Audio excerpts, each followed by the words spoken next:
ಅನ್ನುವಂಥದ್ದು ಇದಿರುತ್ತೆ.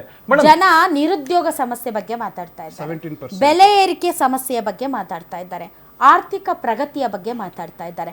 ಆರ್ಥಿಕ ಪ್ರಗತಿಯ ವಿಚಾರದಲ್ಲಿ ಹೊಗಳುವುದಕ್ಕಿಂತ ತೆಗಳುವವರ ಸಂಖ್ಯೆ ಜಾಸ್ತಿ ಇದೆ.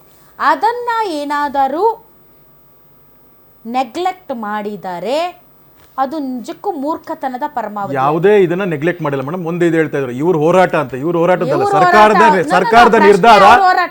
ಫೋರ್ ಸ್ಲಾಬ್ಸ್ ಇದ್ದಂತ GST ನ ಬಿಟ್ಟು ಬೇರೆ ಏನ್ ಗೊತ್ತಿಲ್ಲ ನಿಮ್ಮದು ಮೇಡಮ್. ಅವ್ರು ಏನ್ ಹೇಳ್ಬೇಕಾದಾಗ ರಿಪ್ಲೈ ಕೊಡ್ಬೇಕಾಗುತ್ತೆ ಮೇಡಮ್. ನಾವೇನ್ ಮಾಡ್ತೀವಿ ಅಂತ ಹೇಳ್ತಾ ಇರೋಂಥದ್ದು. ನೀವು ಬಂದಿರೋದು ನನ್ನ ಶೋಗೆ, ನನ್ನ ಪ್ರಶ್ನೆ ನಾನು ನಿಮ್ಗೆ ಉತ್ತರ ಕೊಡ್ತಾ ಇರೋಂಥದ್ದು. ನೀವು ದರ್ಶನ್ ಶೋಗ್ ಬಂದಿಲ್ಲ, ನಾನು ನಿಮಗೆ ಉತ್ತರ ಕೊಡ್ತಾ ಇರೋದು ಮೇಡಮ್. ನಾನು ರಾ ಡಿಬೇಟ್ ಬಂದಿರೋಂಥದ್ದು, ರಾಧಾ ಮೇಡಮ್ ಅವ್ರು ರಿಪ್ಲೈ ಕೊಡ್ತಾ ಇರೋಂಥದ್ದು. ನಾನು ನಿಮ್ಗೆ ರಿಪ್ಲೈ ಕೊಡ್ತಾ ಇರೋಂಥದ್ದು. ವಿಚಾರದಲ್ಲಿ ಬರೀ ಅವರ Congress mood of the Nations, ಒಂದ್ ನಿಮಿಷ madam, mood of the Nations ಮಾತಾಡ್ತಾ ಇರ್ಬೇಕಾದಾಗ ನೀವು ಒಂದೇ ಪಾಯಿಂಟ್ ಅವಾಗಿಂದ ಇಟ್ಕೊಂಡಿದ್ದೀರಾ. ಇಲ್ಲಿ ಅದೇಂತಾರೆ ಲೀಡರ್ಶಿಪ್ ಕ್ವಾಂಟಿಟಿ ಇರಬೇಕಾಗಿತ್ತು, ಲೀಡರ್ಶಿಪ್ ಆಲ್ಟರ್ನೇಟಿವ್ ಲೀಡರ್, ಅದು ಅವ್ರ ಪಾರ್ಟಿ ಇದು. ನಾನು ರಿಪ್ಲೈ ಮಾಡ್ಲಿ ಅದಕ್ಕೆ, ಅದಕ್ಕೆ ನಾನು ರಿಪ್ಲೈ ಮಾಡ್ಲಿ ಅದಲ್ಲಿ. ನೀವು ಅದನ್ನೇ ಅದೇ ಒಂದು ಪಾಯಿಂಟ್ ಇಟ್ಕೊಂಡಿದ್ದೀರಾ. ನಾನು ಹೇಳ್ತಾ ಇರೋದು, ನೀವು ಹೇಳ್ತಾ ಇರೋದು ನಾನು ಹೇಳ್ತಾ ಇರೋದು ಎಕನಾಮಿಕ್ ಸರ್ವೆ ಬಗ್ಗೆ ನಾನು ಮಾತಾಡಿದಂಥದ್ದು. ನಾನು ಎಕನಾಮಿಕ್ ಸರ್ವೆ ಬಗ್ಗೆ ಆರ್ಥಿಕ ಪ್ರಗತಿಯ ವಿಚಾರದಲ್ಲಿ ಎಷ್ಟು ಪರ್ಸೆಂಟೇಜ್ ಜನ ಆರ್ಥಿಕ ಪ್ರಗತಿ ಆಗಿದೆ ಅಂತ ಹೇಳುತ್ತಿದ್ದಾರೋ ಅದಕ್ಕೆ ದುಪ್ಪಟ್ಟು ಜನ ನಿರಾಸೆ ವ್ಯಕ್ತಪಡಿಸಿದ್ದಾರೆ. ಮಾತಾಡಿ ಮೇಡಮ್, ಇದ್ರ ನಿರಾಸೆ ಅನ್ನೋದೇನು ಎಂತದ್ದು ಇಲ್ಲ ಅದರಲ್ಲಿ. ಯಾಕಂದ್ರೆ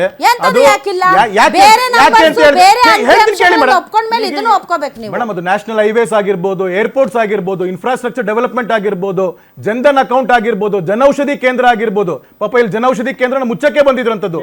ಬಡವರು ಯೂಸ್ ಮಾಡೋಂತ ಅತಿ ಕಡಿಮೆ ಬೆಲೆಯಲ್ಲಿ ಇತ್ತು ಸಿಗೋದನ್ನ ಸರ್ಕಾರಿ ಆಸ್ಪತ್ರೆಗಳಲ್ಲಿ ಮುಚ್ಚಕ್ಕೆ ಬಂದಿದ್ರಂಥದ್ದು. ಇದನ್ನ ಯಾರು ಟೀಕೆ ಮಾಡಕ್ ಹೋದಾಗ ಅದು ವಿರುದ್ಧ ಅನ್ನುತ್ತೆ. ನಾ ಹೇಳೋಂಥದ್ದು ಇದನ್ನೆಲ್ಲ ಜನರ ಪರವಾಗಿರುವಂತದ್ದನ್ನ ಮೇಡಮ್. ಇವತ್ತು ರೈತರ ಪರವಾಗಿ ಹೇಳೋದು ಕಿಸಾನ್ ಸಮ್ಮಾನ್ ಯೋಜನೆ ಇವತ್ತು 6,000 ಇದು ಕೊಡ್ತಾರೆ ಮೇಡಮ್. ಇದೇನ್ ಮೇಡಮ್ ಒಳ್ಳೇದನ್ನ ಕೇಳಿ ಮೇಡಮ್. ನೀವು ಹಾಗಾದ್ರೆ 20 ವರ್ಷದ ಮನ್ರೇಗಾ ಬಗ್ಗೆ ಮಾತಾಡ್ಬೇಕಾದಾಗ 20 ವರ್ಷದ ಅಂತ ಹೇಳ್ತೀರಾ. ನಾವು ಏನ್ ಕೊಡ್ತಾ ಇದೀವಿ ಅನ್ನೋದು ಕೇಳ್ಬೇಕಲ್ಲ ಮೇಡಮ್. ಅಲ್ಲಿ ಸರ್ಕಾರದ ಕಾರ್ಯಕ್ರಮ, ಸರ್ಕಾರದ ಕಾರ್ಯಕ್ರಮ. ಈ ಅಭಿಪ್ರಾಯವನ್ನ ತಗೋಪಲ್ಲ. ಯಾವುದನ್ನ ಮೇಡಮ್? ಈ ಆರ್ಥಿಕ ಪ್ರಗತಿಯ ವಿಚಾರವನ್ನ ಆರ್ಥಿಕ ಪ್ರಗತಿ it is stable madam. In spite of all the international flaws ಇದ್ದಾಗಲೂ ಭಾರತದಲ್ಲಿ it is stable. Yes, but ಇವತ್ತಿನ ಈ ಜನಾಭಿಪ್ರಾಯದ ಒಪಿನಿಯನ್ ಬೇರೆ ಇದೆ. ಅದನ್ನ ಒಪ್ಕೋತೀರಾ? ಹೇಳ್ತಾ ಇರೋದು ಸ್ಟೇಬಲ್ ಅಂತ ಹೇಳಿದಾಗ ಅದು it's not going to the worse. It is stable madam. ಜನಾಭಿಪ್ರಾಯ ಇರುತ್ತೆ ಮೇಡಮ್, ಅದರಲ್ಲಿ ಪ್ಲಸ್ ಆರ್ ಮೈನಸ್ ಇದ್ದೇ ಇರುತ್ತೆ ಮೇಡಮ್. ಪ್ಲಸ್ ಆರ್ ಮೈನಸ್ ಇದ್ದೇ ಇರುತ್ತೆ. ಕುಮಾರ್ ಅವರೇ, that is your opinion, that is BJP opinion. It is not ma'am. ಈ ಸರ್ವೆ ಮಾಡಿದ ಬಿಜೆಪಿ ಅಲ್ಲ, ಸರ್ವೆ ಮಾಡಿದ ಬಿಜೆಪಿ. ನಾನು ನನ್ನ ಪಾರ್ಟಿದ ಹೇಳ್ತಾ ಇದ್ದೀನಿ. ಅಯ್ಯೋ ದೇವ್ರೆ, ಇದೊಳ್ಳೆ ಕತೆ ಅಲ್ಲ ಮೇಡಮ್. ಇದೊಳ್ಳೆ ಕತೆ ಅಲ್ಲ. ನಿಮ್ ಪಾರ್ಟಿದ್ ನೀವ್ ಹೇಳಿ. ಮೂಡ್ ಆಫ್ ನೇಷನ್ ನಲ್ಲಿ ಜನ ಹೇಳಿರೋದನ್ನ ಒಪ್ಕೊಳ್ತೀರಾ? ಜನ ಹೇಳೋದು ಆಫ್ ಕೋರ್ಸ್ ಒಪ್ಕೊಳ್ಳೇಬೇಕಾಗುತ್ತೆ ಮೇಡಮ್.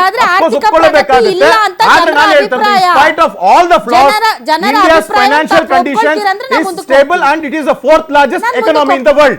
ನಾನು ಮುಂದಕ್ಕೆ ಹೋಗ್ತೀನಿ. ಯಾಕೆ ಅಂದ್ರೆ ಆರ್ಥಿಕ ಪ್ರಗತಿಯ ಬಗ್ಗೆ ಜನರಿಗೆ ತೃಪ್ತಿ ಇಲ್ಲ, ಅಸಮಾಧಾನ ಇದೆ. ಅದನ್ನ ನೀವು ಬೇರೆ ಎಲ್ಲ ಅಂಶಗಳನ್ನ, ನಿಮ್ಮ ಫೇವರೇಬಲ್ ಇರೋ ಅಂಶಗಳನ್ನ ಒಪ್ಕೊಂಡಾಗ ಜನರು ಈ ವಿಚಾರದಲ್ಲಿ ವ್ಯಕ್ತಪಡಿಸಿದ ಅಭಿಪ್ರಾಯವನ್ನು ಒಪ್ಕೋಬೇಕು. ಎಸ್ ಮೇಡಮ್, ಜನ ನಮ್ಗೆ 5 ವರ್ಷಕ್ಕೆ ಆರಿಸಿ ಕಳಿಸಿದ್ದಾರೆ. ಅವರ ಆಶೋತ್ತರಗಳನ್ನ ನಾವು ಈಡೇರಿಸಿರೋದ್ರಿಂದ ನಿರುದ್ಯೋಗ, ಬೆಲೆ ಏರಿಕೆ ಸಮಸ್ಯೆ ಫೆಬ್ರವರಿ 21, 2024ರಿಂದ ಇವತ್ತಿನವರೆಗೆ ಮೋದಿಜಿ NDA ಗೌರ್ಮೆಂಟ್ 11 ಲಕ್ಷ ಉದ್ಯೋಗಗಳನ್ನ ಕೊಟ್ಟಿದೆ, ನೇಮಕಾತಿ ಪತ್ರಗಳನ್ನ. ಮತ್ತೆ ಬೆಲೆ ಏರಿಕೆ ಬಗ್ಗೆ ಹೇಳಿದ್ರಿ, 20% ಜನ ಬೆಲೆ ಏರಿಕೆಯನ್ನ ತಿರಸ್ಕಾರ ಮಾಡಿದರೆ ತುಂಬಾ ಜಾಸ್ತಿ ಆಗಿದೆ ಅಂತೇಳಿ. ಅದಕ್ಕೆ ಸಂಬಂಧಪಟ್ಟಂತೆ ವಿಶ್ವದ ಬೆಲೆ ಏರಿಕೆಗಳನ್ನ ಗಮನಿಸಿದ್ರೆ ಭಾರತದ ಬೆಲೆ ಏರಿಕೆ ಎಳ್ಳಷ್ಟು ಕಡಿಮೆ ಇದೆ. ಮತ್ತೆ ಜೊತೆಗೆ ನೀವು ಹೇಳಿದ್ರೆ ಆರ್ಥಿಕ ಪ್ರಗತಿಯಲ್ಲಿ ಅಲ್ಲ, ಆಯ್ತು, ಆರ್ಥಿಕ ಪ್ರಗತಿಯಲ್ಲಿ ಕೇವಲ 9% ಹೇಳಿರೋದು. ಮಹೇಶ್ ಅವರೇ, ನಮ್ಗೆ ಅಮೆರಿಕಾದವ್ರು ಹೊಟ್ಟೆಗೆ ಅನ್ನ ತಿಂತಾರೋ ಬೇರೆ ತಿಂತಾರೋ ನಮ್ಗೆ ಸಂಬಂಧ ಇಲ್ಲ. ನಮ್ಗೆ ಸಂಬಂಧ ಇಲ್ಲ. ನಮಗೆ ನಾವು ತಿನ್ನೋದು ರೇಟ್ ಕಡಿಮೆ ಇರ್ಬೇಕು, ಅದಷ್ಟೇ ನಮಗೆ ಸಂಬಂಧ. ನಾನು ಅಮೆರಿಕಾದವ್ರು ಅಕ್ಕಿ ತಿಂತಾರಾ? ಅವ್ರಿಗೆ ಎಷ್ಟಂತೆ ಕೆಜಿ ನನಗೇನು ತಗೊಂಡು ನಾ ಏನು ಮಾಡ್ಲಿ ಅದನ್ನ ಬಿಸಾಕ್ರಿ ಕಸದ ಬುಟ್ಟಿಗೆ ನನಗೆ ನನ್ನ ಅಕ್ಕಿ ರೇಟ್ ನನಗೆ ಬೇಕು.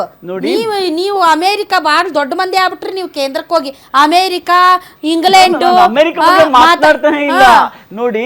ಭಾರತದ ಜನಸಂಖ್ಯೆಗೆ ಅನುಗುಣವಾಗಿ ಆರ್ಥಿಕ ಪ್ರಗತಿಯನ್ನ ಗಮನ ಇಟ್ಟು ನೋಡೋದಾದ್ರೆ ಖಂಡಿತವಾಗ್ಲೂ ನಾವು ಸ್ಟೇಬಲ್ ಆಗಿದ್ದೀವಿ. ಬೆಲೆ ಏರಿಕೆ ಬಗ್ಗೆ ಮಾತಾಡ್ರಿ.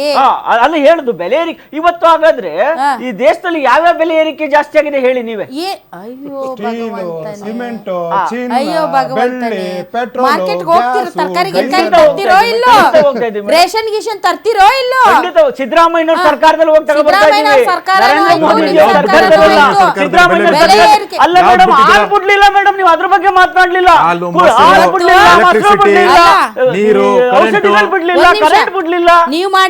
ನೀವು ಮಾಡಿದ್ರೆ ಬೆಲೆ ಏರಿಕೆ ಅಲ್ಲ, ಸಿದ್ದರಾಮಯ್ಯ ಮಾಡಿದ್ರು ಮಾತ್ರ ಬೆಲೆ ಏರಿಕೆ.